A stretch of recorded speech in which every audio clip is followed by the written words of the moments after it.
Aloha kakayaka.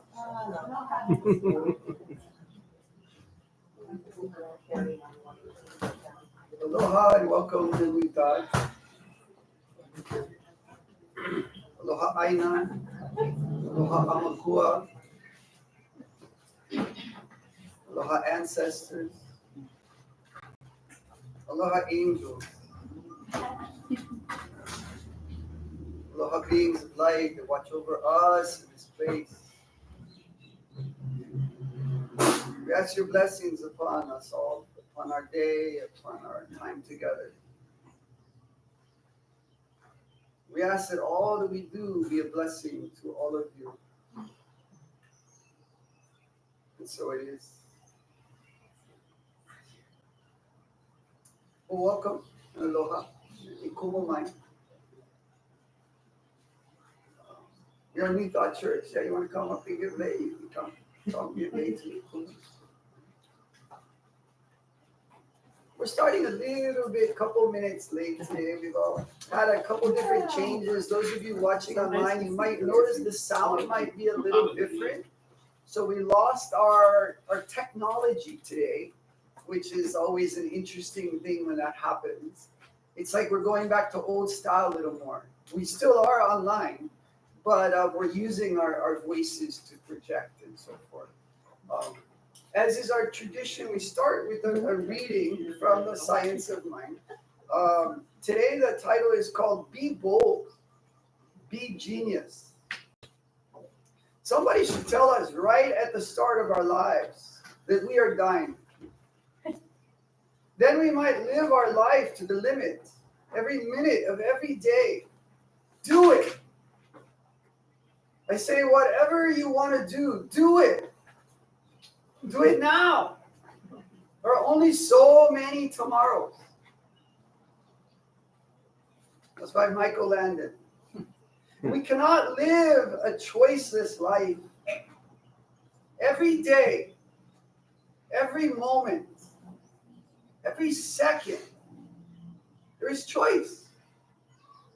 This is from Ernest Holmes, The Science of Mind, page 143. And now a story. Years ago, at one of my centers, one of my congregants was going to be bedridden for a while. She asked me to give her something to do so she wouldn't be bored. So I asked her to call all our members to remind them we were going to have a workshop that weekend. After making the calls, she contacted me and said that she was amazed at how many of the people said that they don't go to workshops anymore because they had heard it all. They'd learned it all. My first thought was, gee, I wish I had learned it all. The truth is, we never stop learning. The path isn't about workshops. It's about the working on our spiritual growth. We never reach the end of the road. I tell my students, there is no there. Our lessons are never finished. As long as we live, we have lessons to be learned. That's how we continue to grow. Life is a school we never graduate from. Depending on our consciousness, it's like peeling an onion. Deepening our consciousness, is like peeling an onion. We go deeper and deeper, layer after layer. There's another layer beneath it. And I'm just going to add all the way down to the heart. When I was a young boy, my dad would tell me, you can have it all. The world is your oyster. As I began to believe him, my life changed. As Goethe reminds us, whatever you do or dream that you can do, begin it. Boldness has genius, power, and magic to it. So our affirmation for this morning is, in this moment, I open myself to life. I know wherever I look, there are lessons to be learned. I make the choice to be open to all that Spirit imparts to me. And I know the lessons never end. So together, in this moment, I open myself to life. I open myself to life. I know everywhere I look, there are lessons to be learned. There are lessons to be Look, learned. moth flying through the room.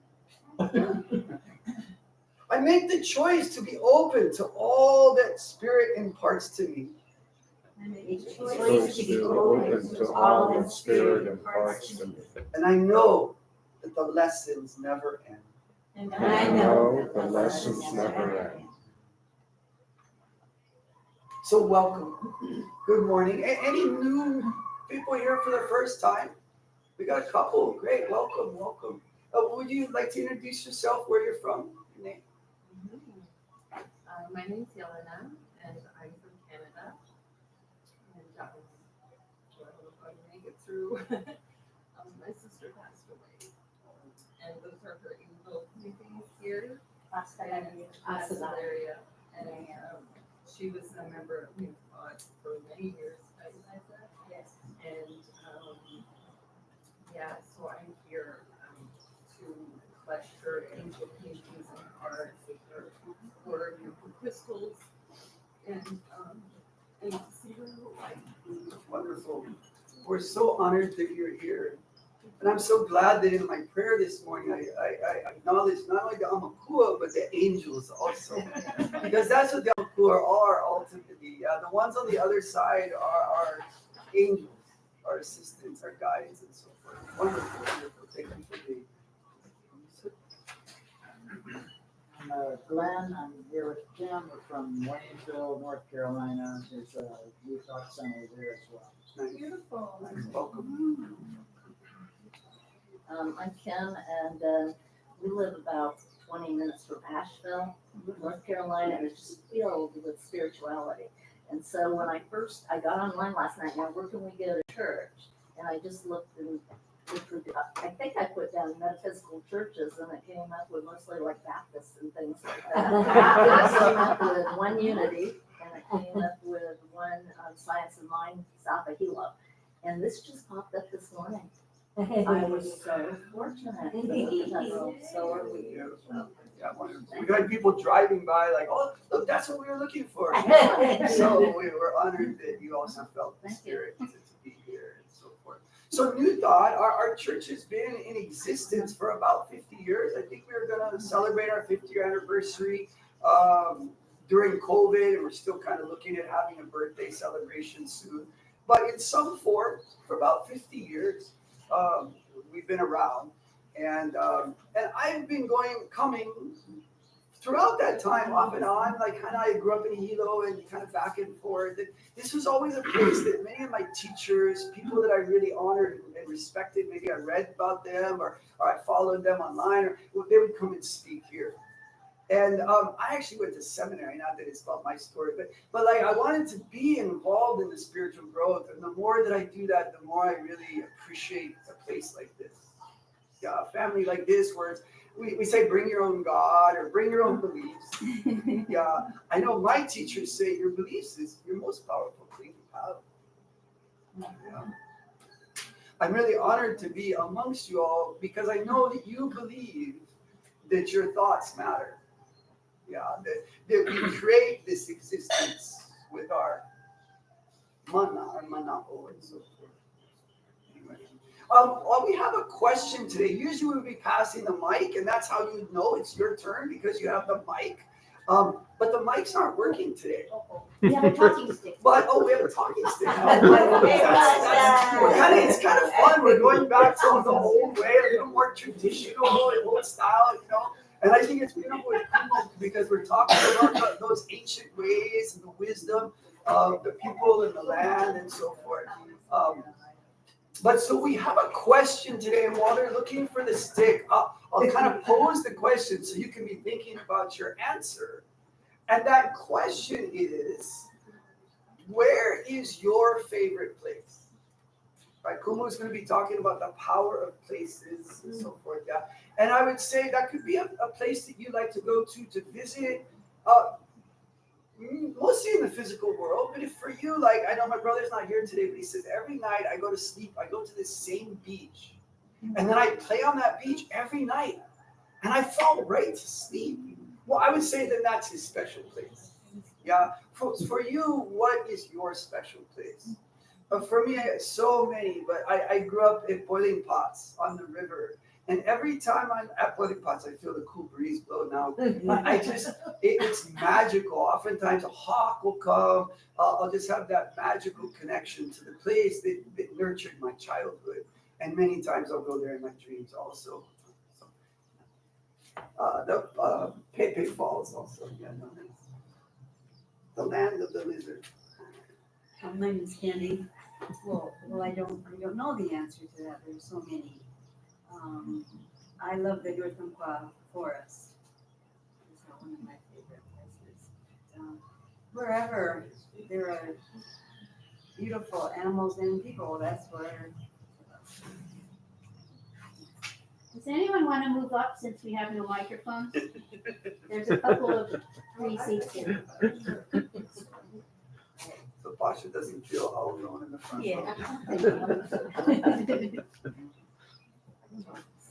Okay, Cindy, and this is a really hard question because there are so many. Of course, anywhere there's water or trees, of course, and any new place that I find, because I'm still on adventure and find new places too. I'm Patty, and my favorite place would be anywhere near the ocean. I love how people are talking. That's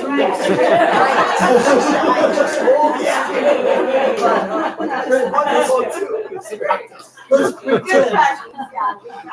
Pretend. Well trained.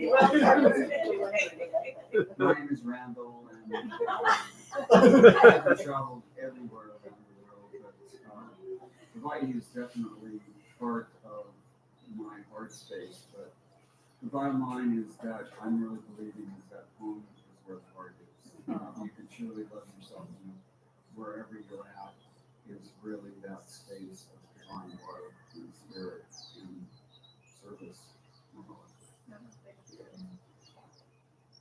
Hi.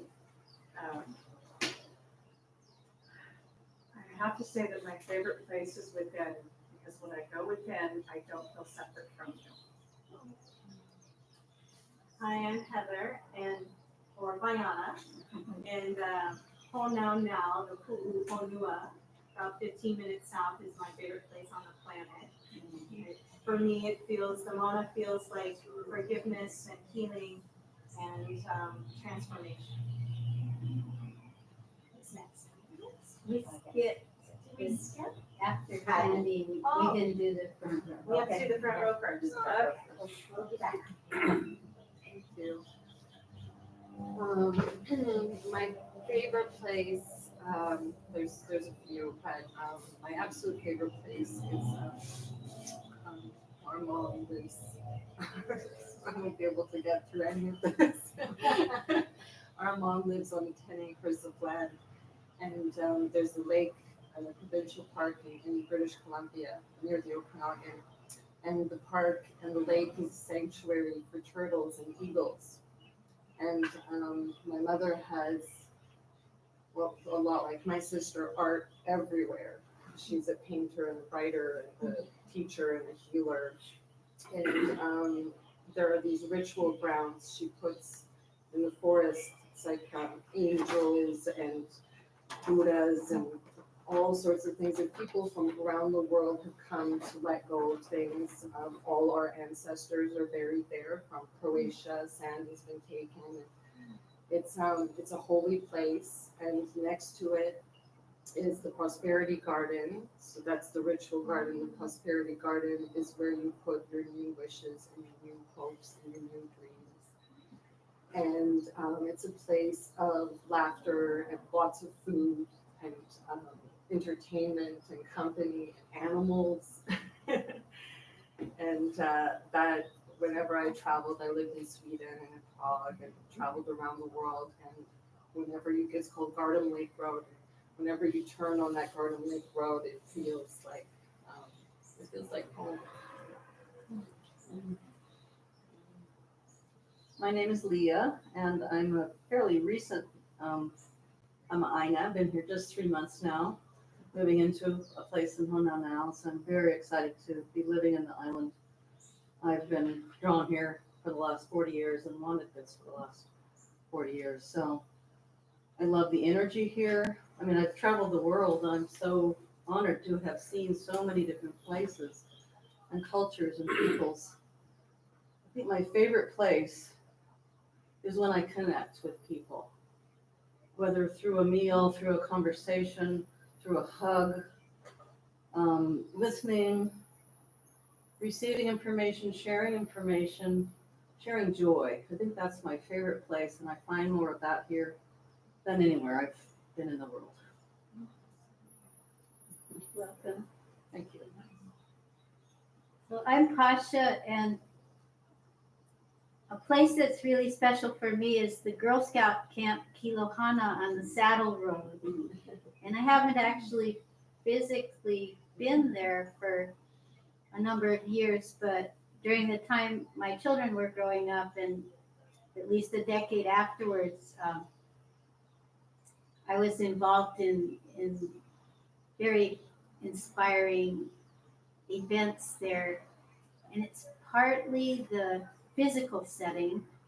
It's like over a mile high, and the stars are amazing, and the trees, and then also just the magic of especially with the young girls, that came camping there, just the sharing that wonderful experience of nature and spirit with diverse groups of girls and women. That's a very special place for me. Thank you. Testing. Not Is this working? Yeah. Anyway, my heart space really is and right here in Hawaii and Kona. Uh, but every place has its own beauty, uh, and so I try to make my favorite space wherever I happen to be at the moment. And but my heart really is here. My name is Lynn, and I think my favorite place is in the water at Hononau Bay. I find myself when I get in saying hi everybody, and it's kind of spontaneous. So I'm glad to have that so close by and to be able to connect with that. Aloha. My name is Anna, and I think my favorite place is where I rest my head at night, our farm. It's very beautiful land, ferns everywhere, beautiful sunset view of the bay, and it, I agree with Palmer that wherever I am, I try to make it a place of specialness and honor. But if there was any place in the world I would rather be, it would be right now. I'm Jatayu, sometimes I'm known as Condor, flying around. My favorite place is Kamakahona, the Kinkamehameha Hotel, and it's I came to Kona because of Kamakahona, the Irish turtle. And it's especially important now that Lahaina has been changed. For the other, King Kamehameha was visiting Lahaina and Kamakahona for 20 years. 20 years. And now that Lahaina has been changed, Kamakahona is more important. That's where Lono lives. Lono lives there. Orongo. I'm through. Aloha, I'm Mahina. My favorite place shifts and morphs as I shift and morph. But lately it's the ocean. My name is Maria, and I do also see beauty so very many places that I have the blessings to have visited. But I would say that one of my most favorite places is North Kohala, particularly from Kapa'au going down into Honolulu towards the end of the road. I was fortunate to live up there for 15 years, and there's so many beautiful sacred spots that help to bring you alignment and bring you within yourself. And yeah, it's just powerful, really powerful, really beautiful. And, I also have lived all over the island, and when I do travel, I grew up on the island, but when I do travel, I'm always amazed how incredible and powerful it feels when I just get off and touch the island and come home, and I'm just feel so blessed to live here.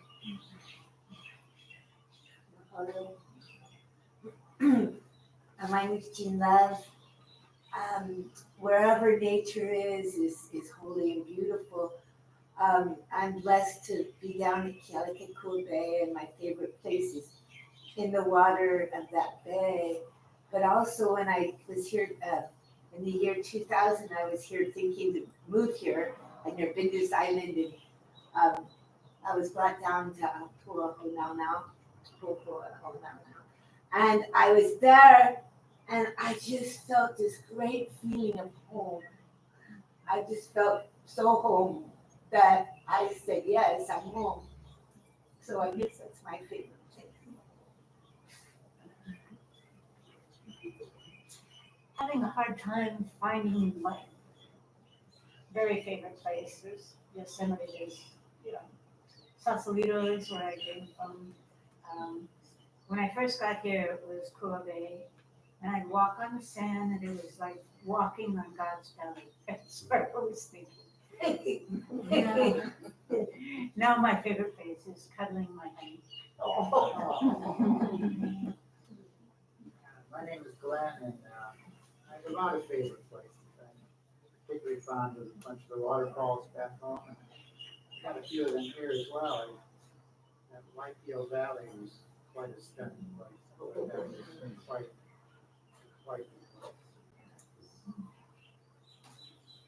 My name is Kim, and my favorite place is Western North Carolina. I've lived all over the world too, and I got there and it was like that was home. It took a little while, you know, to get used to it, but it's so spiritual there. There's so many churches, and so my tribe is there, and I love Hawaii. It's wonderful. I come here every year for about 3 weeks, but I'm not a real beach person. I'm a mountain person with tons of waterfalls.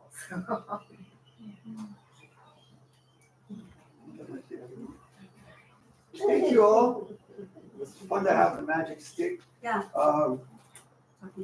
It's one of the things I love about this church is that we all get to share, but that did burn a bunch of time, and we have such a wonderful speaker today. I want to introduce Kumu so that I can kind of basically just hand it over to Kumu and he can run with it. Many of you know Kumu, but for the record, Keala Ching is Hawaiian cultural educator, composer, songwriter, and Kumu hula. He lives and breathes aloha into his Hawaiian heritage with his strong presence and his great heart. Growing up on the island of Oahu, Keala Ching began his hula training at a young age. After many years of learning and building his knowledge, he graduated in the Ukini rites and became a Kumu hula, teacher of hula. He serves as Kumu for several halau, including 2 in Japan and 1 in Switzerland. He has been a practitioner of Ho'oponopono also since 1999. Kumu Keala is a graduate of University of Hawaii Manoa with a degree in early childhood education. He earned a master's degree in education from Chaminade University. He's fluent in Hawaiian language, which he uses as a foundation for teaching his students, both children and adults. And I think that's really the beautiful work you do. Kumu has taught keiki and served in other capacities for several schools in the Kona area. Currently, he is working on Kona Waina Middle School, teaching language and music. Kumu is co-founder of and executive director of a foundation, Navai Ili Ola. To learn more, you can visit the website, Navai Ili Ola. Yeah, and I'll just add, Kumu is also a ceremonialist. It is in this form that I know him best. Many times I've been honored to participate in events that Kumu chanted and led the event, and I've always felt the power of your presence. Mahalo. I'm honored to be in your presence. Ia o ino ke o la kila o ke au o pua ke au o loa ke au uli uli ia o ino ke o la na puna I ku mai la o ino ke o la o mako o lu mai la ino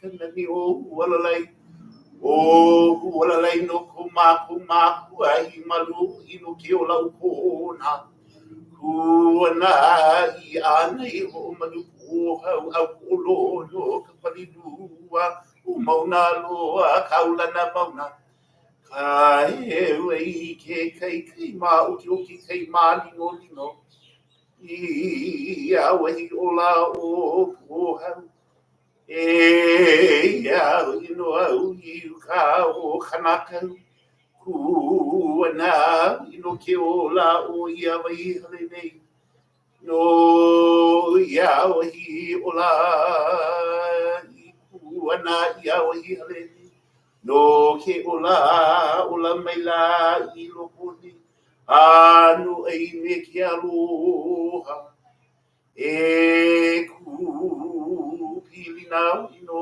mako e ola ie Aloha e anu ai ki aloha.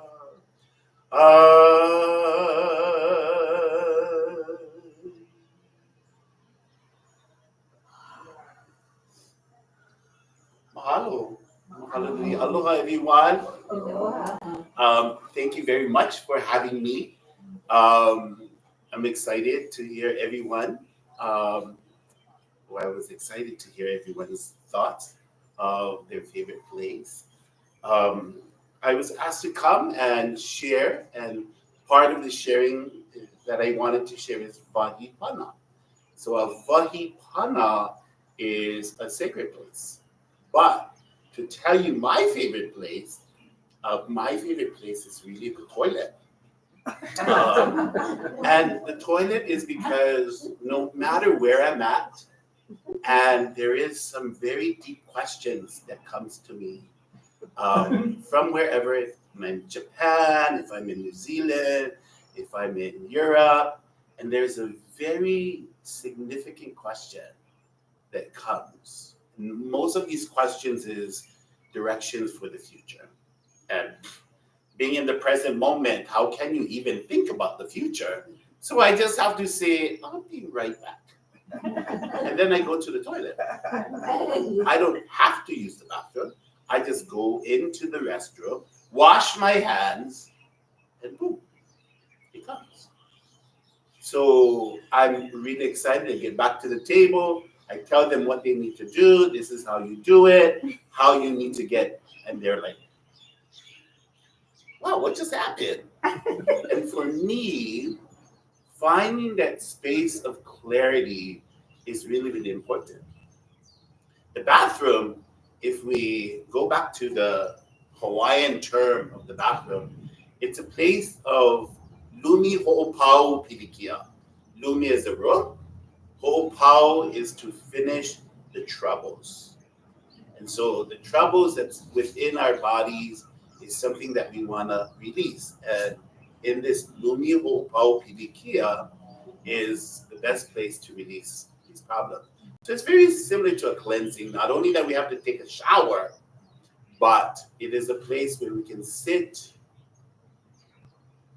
Many of us meditate and just allow the process of the body to take its course. And this is what this sacred place to me is all about. And what I've done in my house is right in front of the toilet, I put this huge mirror. Because many of our discomfort is really knowing how we sit on the toilet and how everything is working, and this is what we don't like. And I enjoy it because every time I hear people go into the toilet, they close the door. So I have a in-pocket door where you can close it so you don't have to see yourself using the bathroom. But I think it's fascinating to watch yourself sit there and use the toilet. And it really helps you to process that this is me. This is it. And if you cannot enjoy it, then how are you ever going to find that special place? But it's not for everyone. Everyone has their own journey, and that's for you. But for me, it's really about honoring the space of where problems are released and clarity comes to me. So the question was a special place. Yes, we have lots of special places. But to tie in the question is, what is this sacred space? And the sacred space is what a vahipana is. The vahipana, if you were to take a look at the word vahi, vahi could be used in many, many ways. We have one word, 5 different translations. So if you take one word and he goes, no, no, no, no, no, no, that's not what it means. It means this. And he goes, no, it doesn't mean just that. So a Hawaiian word has descriptions of many, many things. And this is where we need to open ourselves up to understand. Because many of times the word is how you use the word. So the word vahi. So you see something that you really enjoy, like a double chocolate ice cream float. And you just go, vahi ono. And you think, oh my gosh, this is so delicious. And then you think about your diabetes and the sugar intake, and you go, vahi ono. Listen, oh my gosh, this is horrible. This is not good. So in the way of expressing words, it's really, really important. And how you say vahi ono, very delicious. Or vahi ono, not delicious. Yeah, because ono is delicious. Vahi is a term to describe how endearing that thing is to you. And so pana. Pana is really related to the beat.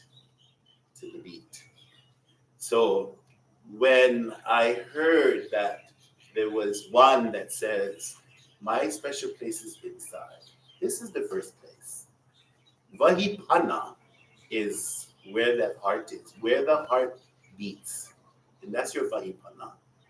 And Vahipana is yours and it can never be taken away unless you do it, right? I teach my children. I get them to practice. Yeah. Learning a lesson, you can tell it when it ends, you can let it end. Because I say you're not prepared. So when everything is done, you've learned it all, you're not prepared for the next lesson. That's why you're done. And I tell my kids that. What do you come to school for? And they tell me to learn. Learn! You don't learn nothing. Because yes, I do. And I goes, okay, I was an elementary school teacher. And I taught that if you have nothing to write with the pencil, you put it down.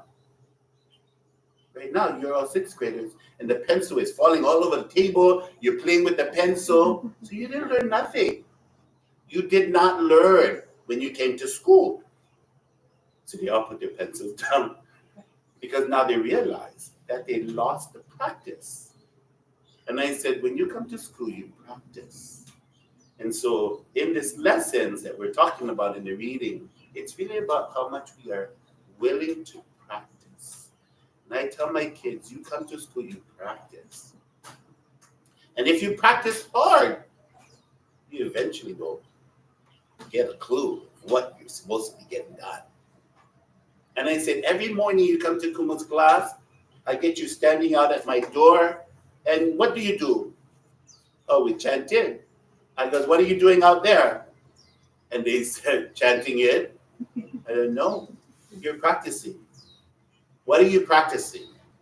You're practicing so that when you need to get a job and you need to be at your class at 8 o'clock, you need to be at that door at 7:50. You're practicing. You're practicing how to be on time. If you truly respect the individual that you're coming to. And so all my kids are running because they don't want to chant by themselves. And I said, you chant by yourself. And if you cannot chant, then you have to learn to chant. You have to practice. And I said, this is not any way a form of discipline. I'm asking you to practice. So you practice so that when you go into the big world, you know to be on time. Because lateness is not going to work. Then what else do you do? We walk in Kumu and we stand behind our chairs. Yes. Why are you standing behind the chairs? Because we have to practice our chants. I goes, yes. But most importantly, you practice how to respect Kumu. I can be sitting down. You line up, you do it. You know what to do. That's what you're practicing. And eventually you will see what you need to do. So when we talk about lessons, where lessons are all practice, we're practicing. And if you finish practicing, I would always tell my kupuna, if you finish practicing, dig a hole, lie in it, because you're better dead than walking around not practicing. And they tell me, oh, Kumu. And the preference to that is, if you see a handsome young man walk by, say hello. It's okay. It's okay. And if you see an older gentleman, say hello. It's okay. But if you're going to touch them, then you better practice something else. And I said, it's okay. You're not dead. You can enjoy a company. I guess if you feel that way, then dig a hole and lie in it because it's a better place for you. So pana is this beat. So where you want to find this vahi pana. So all of these energies that you're talking about throughout our islands, especially in the North Corner region, there's all these beats that have a vahipana. And the way you ignite the beat is to understand the pronunciation of the words of the place. And this is the ahupua'a. And the ahupua'a is that temple, like a little altar that a pua'a's head is on top. That's how they got ahupua'a. And that ahupua'a is really about the district from the ocean all the way up to the mountain. And that's an ahupua'a. So to understand a vahipana beyond our own beats that's inside of us, our external vahipana is understanding the different names. And when you understand the different names, and this is why it hurts me when people shorten names. An example is Anai Ho'omalu. Anai Ho'omalu is the North District of Kona, and it's the most southern district of South Kohala. Anai Ho'omalu has a beautiful story of Vahipana. Anai comes from Puna, and she and her sister, Puako, journeys from Puna over to our beautiful district of Puna. And as Anai Ho'omalu comes, the kupuna of the area said, "Ooh, I'm not familiar with you. Who are you?" I said, "Oh, pololei ho itutu. E wahine mai puna mai, wau Anai Ho'omalu. I am from Puna, and my name is Anai Ho'omalu. So, Inyaha, go no an iani. Why are you here?" She said, "Oh, ono au ikanai." I said, "Oh, you're wanting to desire the fish." I said, "Yes." Oh, well, kama aina no ho iko keiki. Nana no helea la vai no. Said, my grandson, he's an excellent fisherman, and he will go and fish some for you. Wow, she never left. She's still there. Anai Ho'omalu. So her sister, Puako, journeys up north, and she sees another kupuna. Said, "Oh, I'm not familiar with you. Who are you?" Said, "Oh, I'll know Puako. My puna mai." Said, "Oh, why are you here?" Said, "Oh, no, ika he'e." Said, "He'e. I am desiring the octopus." Said, "Oh, kama ai na ko'u keiki kane. Mai ka ikona he'e ana." Oh, so Launa, this child with her grandson, famous octopus catcher, was able to feed Puako for a long time. And to this day, she is still there, Puako. So when we understand these very, very wonderful stories, we understand the makeup of that place. Pua ko pua is flour, and ko is the sugar cane. And when we know that when the sugar cane gives the flour, there's he'e in the ocean. But now all the sugar cane all gone, we can't even find the he'e. But our people know how to find he'e. Sugar cane is not the only way. And the anai or the mallet is there, right there at Anai Ho'omalu. And so both of these girls resides on that side. The story about Wahipana comes from the ohana of the Keala. Keala ohana is right there at Hu'anahulu. Talking about that place, the woman is Anahulu, and her husband is Wa'awa'a. And both of them followed their girls, Anaiho Umbalu and Puako. And they resided there on this beautiful hill overlooking Anaiho Umalu and Puako. Today we know them as Pu'u Anahulu, and then south of her is Pu'u Wa'awa'a. So when we begin to understand these names, we begin to know that everything on our islands, this energy that you're feeling, is energy that our people are able to connect with if they understand deeper sense of the Hawaiian language. So when we say Vahipana, the sacredness of the land, it's that deeper stories that's very, very important. And when we begin to correctly use the names versus calling it Ebe. Ebe has no story to Ebe other than all the Malihinis that come and they can't pronounce Anai Ho'omalu. So they changed it to Ebe. So now all that chooses to call it Ebe, you will lose the sacredness of that land because it's just Ebe. It's just not a Bibe, it's an Ebe. The other is this place that's called Maka'eo.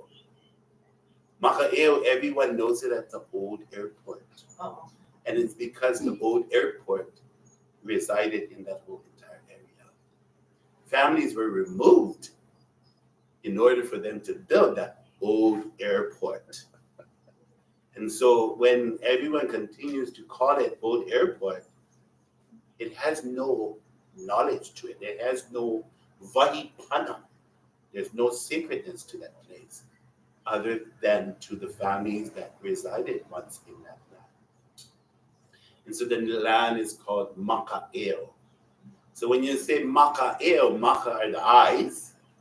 Eo could either be a rejoiceful eye or a defeated eye. But the eye is just not the eye is also the window. So it's a rejoiceful window or a defeated window. So it all depends. Even the eye of the spear, the eye of the pencil, all of that ties in to really understanding what a Vahipana is all about. And so it could be the place where a chief was killed, which a chief was killed, or it could just be a place where it was rejoiced. Hence, we have so many celebrations down there. Yeah. So it has a really, really close connection to this Vahipana. And so Vahipana, we begin to understand their names, use their names in the most appropriate way versus Old Airport and Maka'eo, yeah, or Anai Ho'omalu and Ebe. Here's another one. Everyone says it's Kua Bay. Kua Bay is not by the sandy area. Kua Bay is over around by the front of that Kuili. Kuili is that hill. And in the front of it is called Kua Bay. That beach is Manini Owali. Manini Owali is that little manini fish or that little small trigger fish that kind of stirs that whole entire area. That's Manini Owali. Yeah. So when we begin to bring those names back, then we bring back the life of that area, the life of the land. So by pronouncing it correctly is most important. By knowing when it's the appropriate time to use it, that's what Vahipana is all about. It's like how we respect our very first Vahipana, ourselves. We understand who we are because we understand where we come from. And we understand all those that's above us that created us. We understand their journeys, so we know our journey. Sometimes we don't want their journey, but it's a journey that's a part of us. And this is where we have to really understand. Yeah. It's probably not the red journey, but it's certainly a pink one. And that's where, when we kind of cut them off, cut that journey because we don't want them, then we lose that Vahipana, that sense of Vahipana. But when we incorporate them, it's not the red, it's the pink. Yeah, there's a little bit of what those that went before us have done. We don't know their stories. We may assume their stories, but if we can go on beyond understanding that their life was their choice and their environment was theirs, not ours. But we understand them and we keep them very, very close to us. That's part of a Vahipana. We don't want to cut them off. And this is why I always share to the Hawaiian community, don't share your mo'opuauhau, your genealogy in the open. Because if you didn't do good research, then you might be dishonoring your genealogy. And I'm saying this because, say there was a battle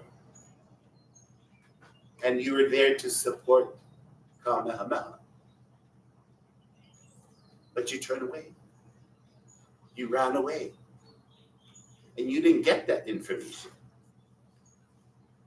And as you're sharing how wonderful your genealogy is and that you were there to support Kamehameha, another family from another area is going to come back and goes, no. Your family ran away. Your family did not help Kamehameha. So then it just gets, you'll be very embarrassed to know that. But you're not sure what happened at that situation. Until you understand it, then you will know why they ran away. And they ran away, maybe they had to save a family member that was in the battle that took them and ran away with them. We don't know. We don't know. But when we begin to understand, we begin to connect with that Vahipana, our internal Vahipana. And this is really, really important. So when we talk about Vahipana, Vahipana is our internal, Vahipana, external, understanding every single piece of our land, knowing where we're at, how we refer to certain areas, which is really, really important. My chant that I started kind of talks about this beautiful mountain of Hualalai. She's the protector of this beautiful place of Kona. Starting all the way there to Anai O'Malutupu'ohau, this center hill. This is the center hill that makes this Kona Waina, the direct center of Kona. From Pu'ohau, we go to Kapalilua, which is Mauna Loa and Hualalai. District comes down is Kaulana Mauna. There's also an inner district of Kona that's called Kahewai, where the water flows into the ocean. And so when we begin to understand the different names of these locations, we begin to bring honor to the islands. Then the water comes either choppy or very calm to this beautiful mountain here that's called Pu'uhau. And I said, I'm here up on the mountain in this beautiful place that's called Kanakau. Kanakau is where everyone gathered and shared their very sacred place. And so we stand here to honor everyone's place. And that was a chant to understand what Vahipana is all about. Questions? Any questions? Oh, yes. Can you speak of further south a little bit? Further south, Yeah, like South Kona? Yeah, the east. Okay, so this section down further south is a very, very interesting section that I haven't really dove into yet, but I will. And the reason is when we look at North Kona, we have Ahuolono. So my chant that I composed stops right here at Pu'uhau. The chant that I'm doing more research is going from Pu'uhau all the way to Kaulana-Mauna.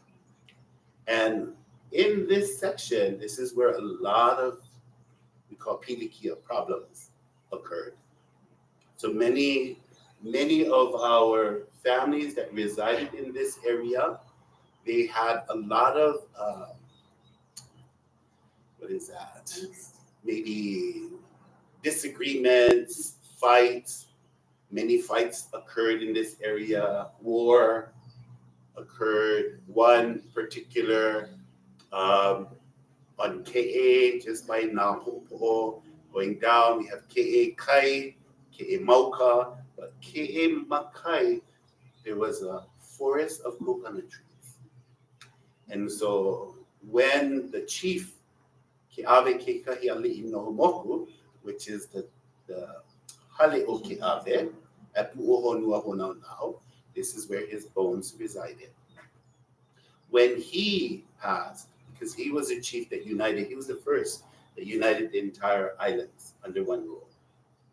And so he divided it up with all these other chiefs.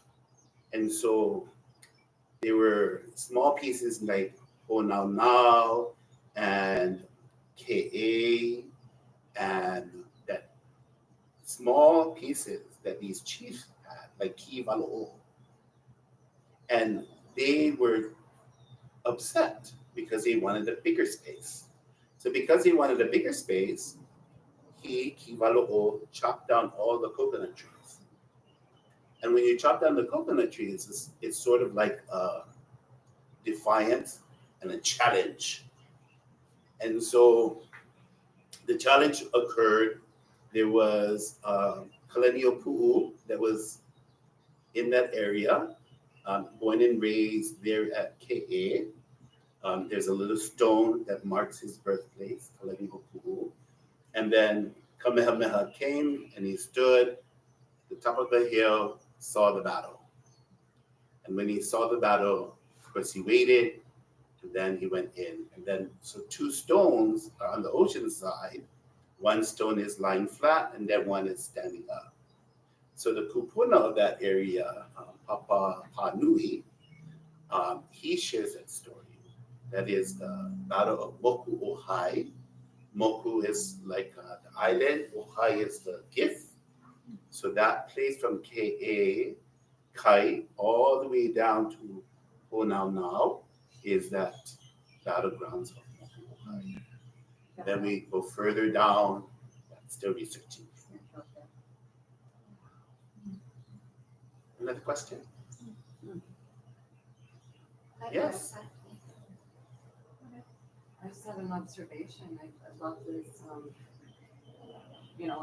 here for the first time, and I have to go with the GPS everywhere.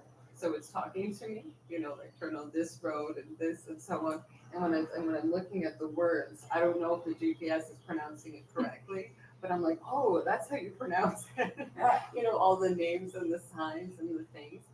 And so I've had this 3-day journey with me and my GPS on all these like sacred places and roads and stories. And it's nice to it's going to be, I'm here for 3 more days. It's going to be a different relationship with me. Yes.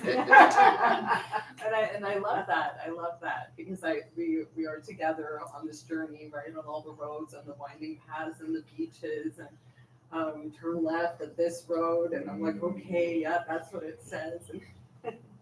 And now I like that it's yeah, we have a different connection to all of this. And in Canada, we have something similar too, with you know, the different nations and the First Nations, and the you know, the signs and so on. And I have everywhere I've lived in Canada, I know the name of the, you know, the nation and what land I'm on, and that also has a lot of meaning, and also really hard to pronounce. Yes. But as you said, it takes practice. Practice. Practice. Yes. Practice. Question? Yes. So Kumu, can you share your thoughts about Lahaina? What would you like to know about Lahaina? And the only thing I share is because when Lahaina was going through what was going through, you know, there's a few things that you sort of step back and understand what's going on. And so when you step back and understand, you tend to wait as a person that lives the culture, you have to wait to see, because that location needs to be tended to by the Hawaiians that live in that area. And that's really, really important. And so what is also important is what I'm sharing with you about Wahipanas. When we begin to understand the names of the place, you understand the names of the winds, the names of the rain, and you sort of know greatly and deeply about it. This is where I personally believe that in our Hawaiian language movement, there was a thought of getting to that level. And this thought of getting to the level was to be able to unleash or connect to or relate to those beyond us. And this is the power that I believe, or the energy that I believe our kupuna took them.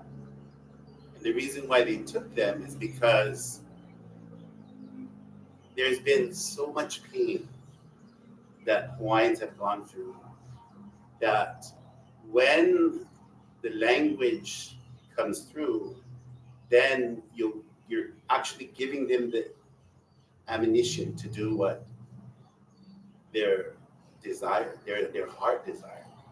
And this is where we have to really, really think again now. And the wonderful thing is that I read that there was a group of practitioners or Kumu hula, they gathered and they got together in I believe in the Wailuku area, which is the perfect place because Wailuku is the water. And they honored the water. And a very, very significant thought that was shared, which is really, really important, is that we have to watch how much water we ask for. Because if you ask for too much water, then the runoff, then we lose many, many other things. And this is really, really important because when you have this pain, and this is generational pain, Lahaina is one of the, I think it was a third capital. It's Kona, then Hilo, and then Lahaina. And so when all of that was going on, you know, there's a lot of historical stories that went on. So you're looking at kind of the pain of people that's just kind of living around it and seeing it. And so when the language is being shared and then chants are being brought out, and we're not quite sure what the strength of the chants are because we weren't there when the chants were composed. So if you weren't there when the chants were composed, you don't know the intention of the chant. And so when we sit back and we listen to what the Hawaiians are doing on that side, because if you watch, no one's talking to Hawaiians over there. There's very rarely in episodes that Hawaiians would come out or they would come out on their own and send something on Instagram, because Hawaiians know that that incident was not just a coincidence. And the reason why I'm saying is because we cannot control the fire. The fire is not controlled. And the story that we can tell is Maui is the one that captured the fire. In his story, the mutton alive, that mutton, that bird, was the one that held the fire. And if you listen to Israel Kamakaviva Ole's song about how Maui captures this alive bird, the bird that had this fire. So we didn't have the fire. The fire belonged to this bird. So now we think about, okay, what's going on now? So the fire occurred. But it wasn't the fire, it was the wind. The wind that devastated everything. The wind is what went through that whole place and wiped it out. It was the wind. So when we talk to a lot of people from Maui, that wind was totally different. It was never a wind that was experienced before. So that wind was really, really devastating. It was angry. That wind was angry. I've been working in Maui and I've never seen wind like that. And it might have been, I'm not sure, but wind of that manner was not that strong. So when Kumu talks about Vahipana, Vahipana is really, really important to understand. So let's take a look at the word Lahaina. Lahaina is a horrible sun, devastating sun. That's what Lahaina means, devastation. But the sun is this whole big fireball. That's what the sun is. So Lahaina is this huge fireball. That's what Lahaina means. But if you go back into history, the Hawaiian people made sure that that fireball wouldn't happen. Because you look all in that area, there were water, so much water. And so the Hawaiian people understood that it was a type of fire or sun that was needed to grow the food in that area. And the water was most important. So when the water was removed, then it became a fireball. It became a huge fireball. So understanding that Vahipana is to really understand, get a deeper understanding of what is going on. And that's why it's really, really important when we listen to what's going on. Kumu really waits for the native people to speak.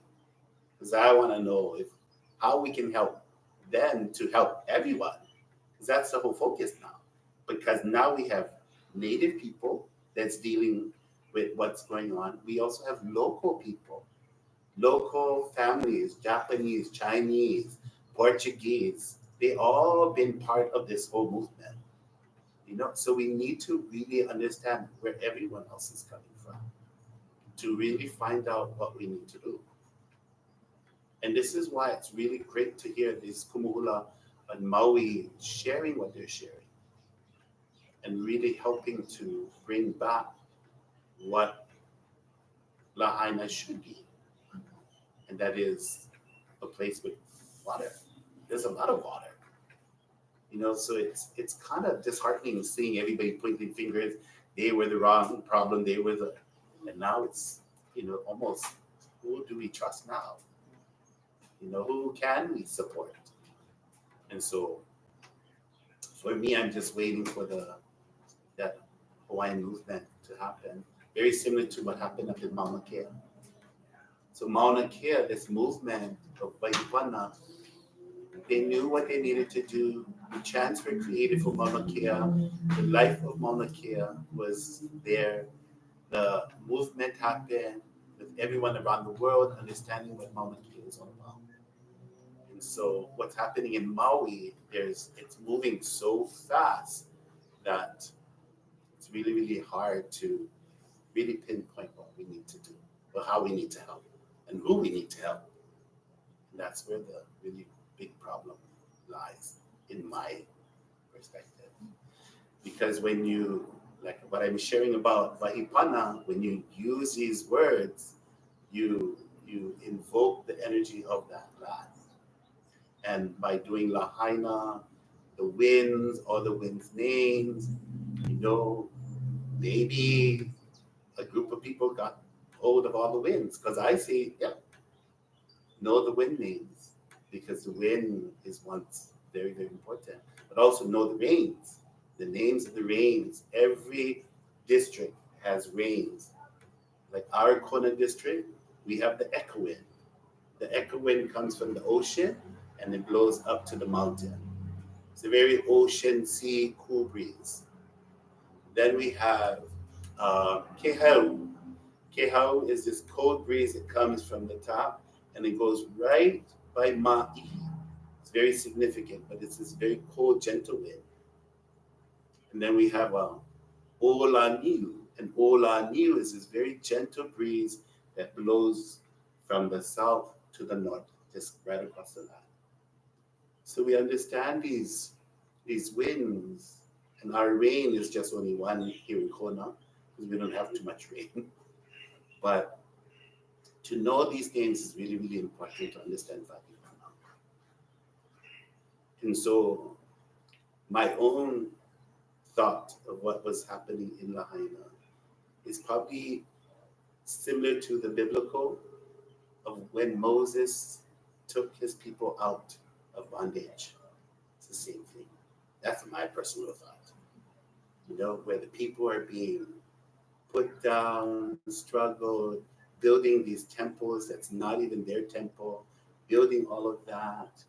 And then their cry was now being heard. And then there were all these plagues.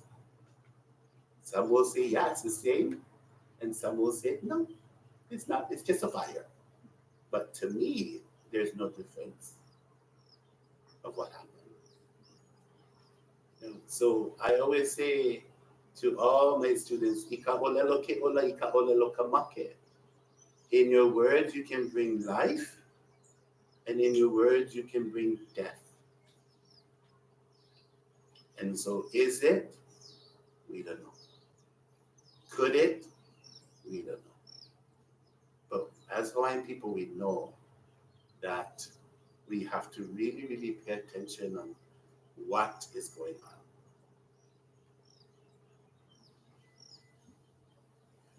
Is that okay? One small story. This is when Tutupele was erupting, and we got visitors coming in at the hotel. I said, "Oh, I'm going to go do a ceremony with Tutupele."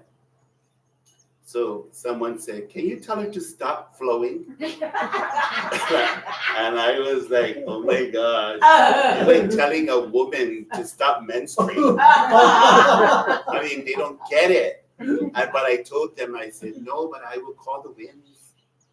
I will call the winds and change the direction of the wind when I'm over there at the ceremony." Because now right now, what we're doing is what we're doing is we're only focusing on this in Lahaina, only this. What we need to focus is this, everything. And that's where a lot of these kumuhula is sharing. We need water, but we need to control the water. We need the wind, we need to control the wind. We need the ocean, but we need to control. We don't want too much, because right now we're in hurricane season. And we don't want the hurricane now. I found this on the web. I know.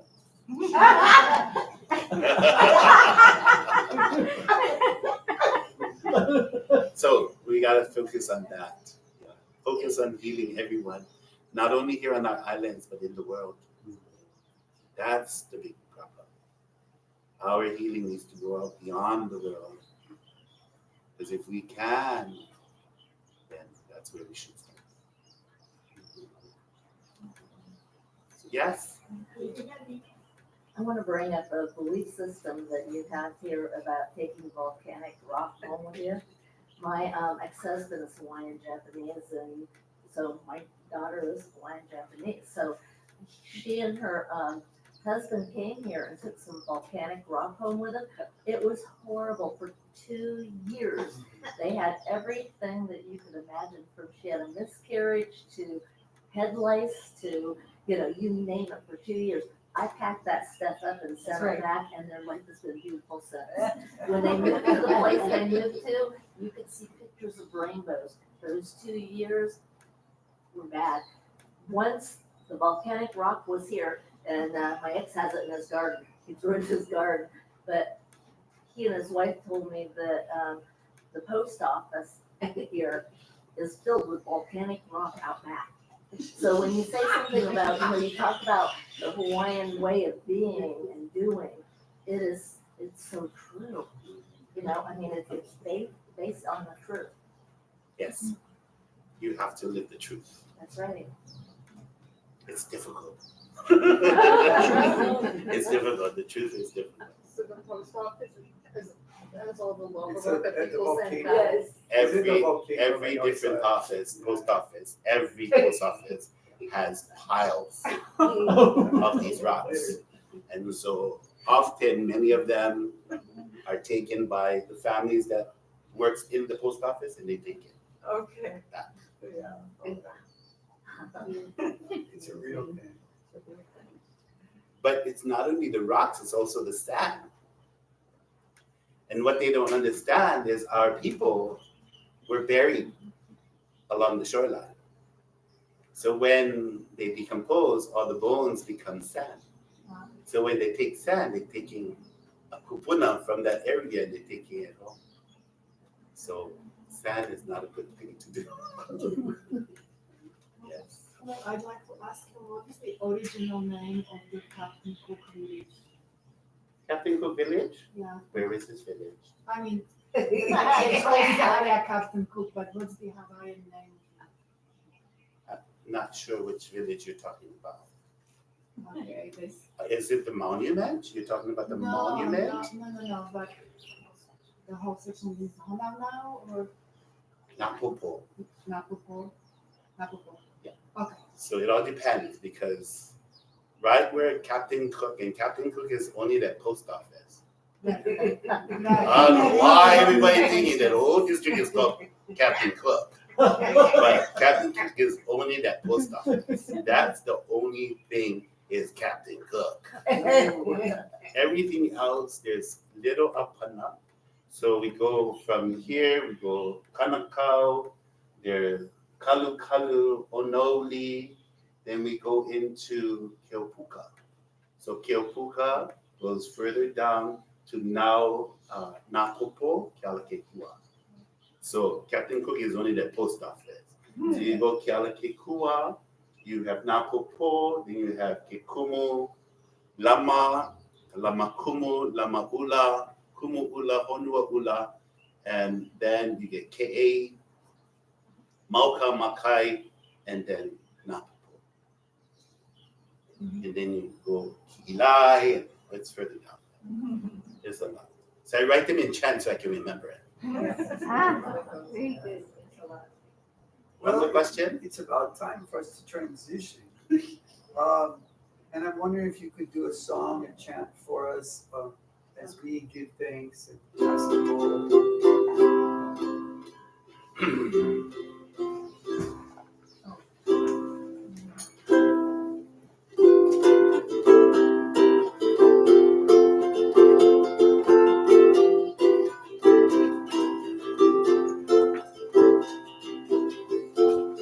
Aya ai o mua I kakai a o he e ni ke ai me o e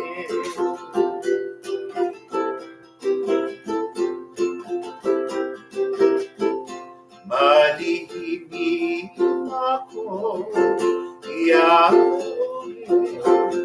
I kona I ke kono a ke aloha no mako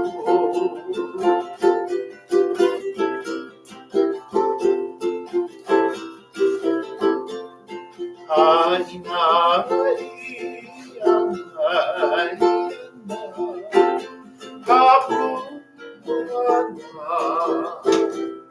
Apohe Elike Ai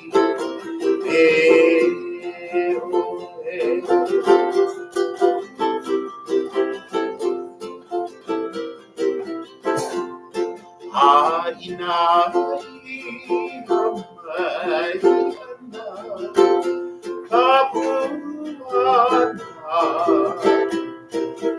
Apohe Elike Ai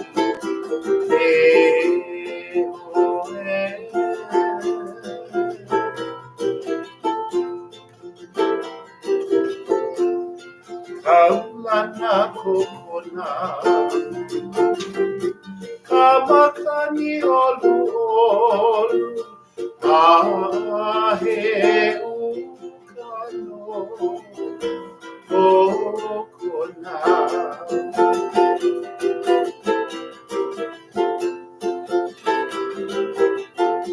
Kaulana kokona Mahuala Ukamauna Mahu Kokona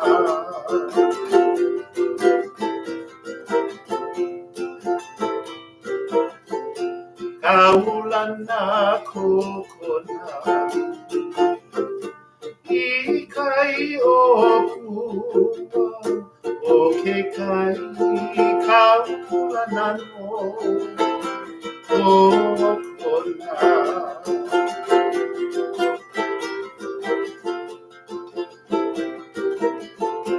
Kaulana kokona Kaheke ihono Kaheke ihono Kokona Kaheke ihono Kokona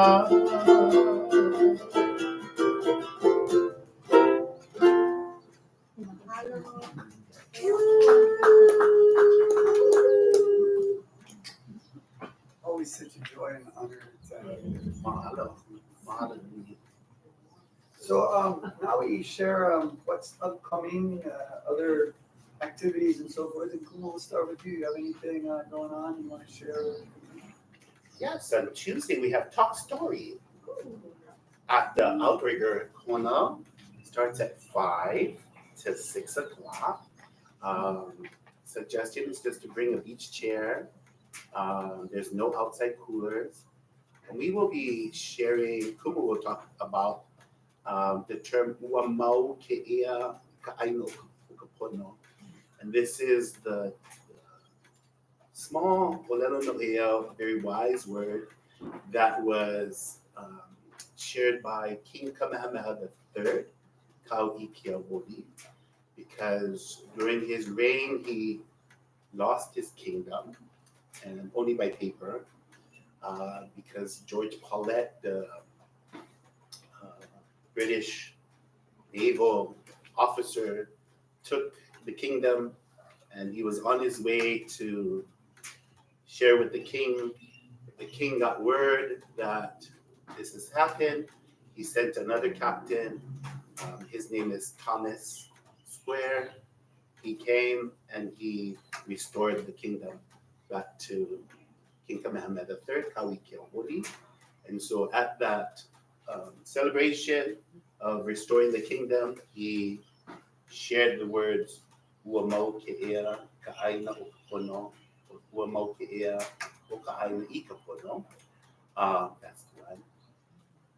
Which is the life is perpetuated in righteousness. That's how we begin to do the truth, live the truth, make the truth livable and perpetuated. So we'll be singing songs, dancing hula, telling stories about that whole piece. Again, it's 5 o'clock to 6:30 on the Bayview, or if you go to the hotel, it's on the chapel side. And then there's this beautiful grassy area. We'll be there at 5 o'clock to start.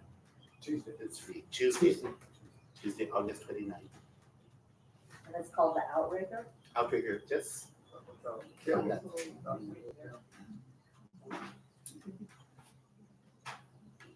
Thank you. Yeah. So I'll just start with today. We're having a produce giveaway. Yeah, an end of month potluck. So be sure to hang out. Nice time to socialize and so forth. Coming up at New Thought Center, Sunday services at 10 o'clock, right? Also available online.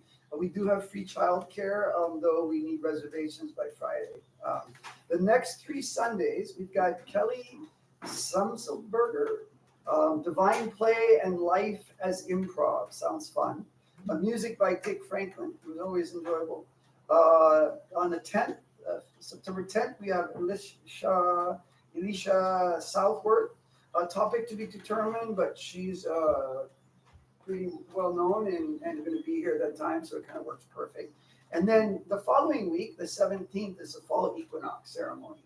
So we always enjoy having you join us for a little bit of drumming and ceremony. It's usually like a whole different kind of thing for that. Weekly classes, we've got Tai Chi and Qigong on Mondays at 4:30 to 5:30 with Jinan Wong here, $15 or discounted rate, $48 for the month. Enjoyable.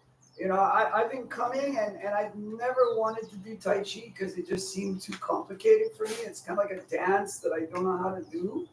But I found that after about 4 or 5 times, and I don't know if hula's like this, it's practice, practice, practice. Yeah. And John says, you know, the body remembers. And my mind doesn't know what we're supposed to do, but like my body remembers. And as my body flows, I feel the chi. And then I feel the chi from the trees and everything. And now it's like exciting to go because it's like, well, I wonder what I'm going to feel this time. Like the learning part of the mind just happens by the doing, the practicing. So a wonderful opportunity for you.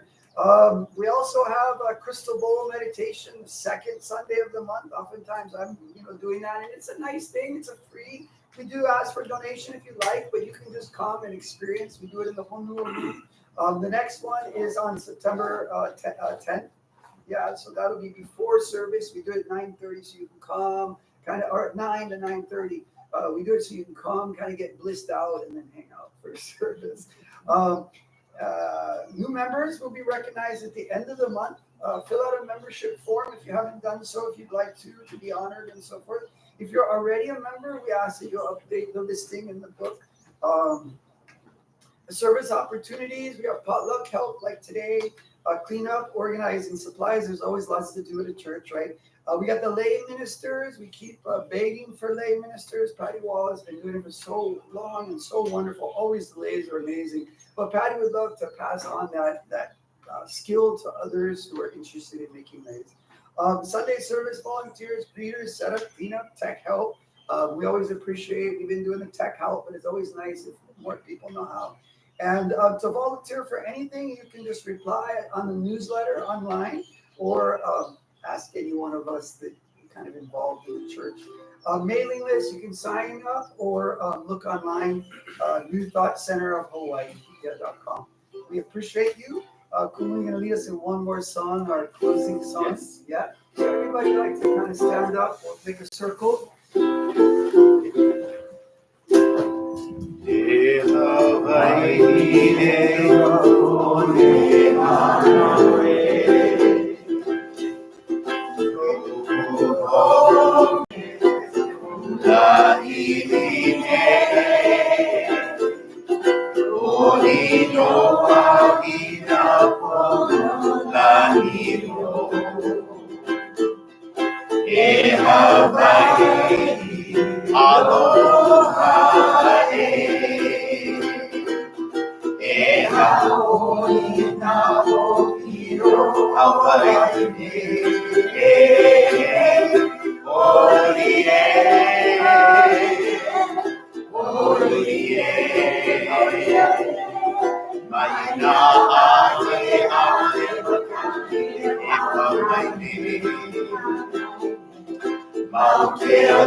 Oh, you're welcome. Do you teach any classes that adults?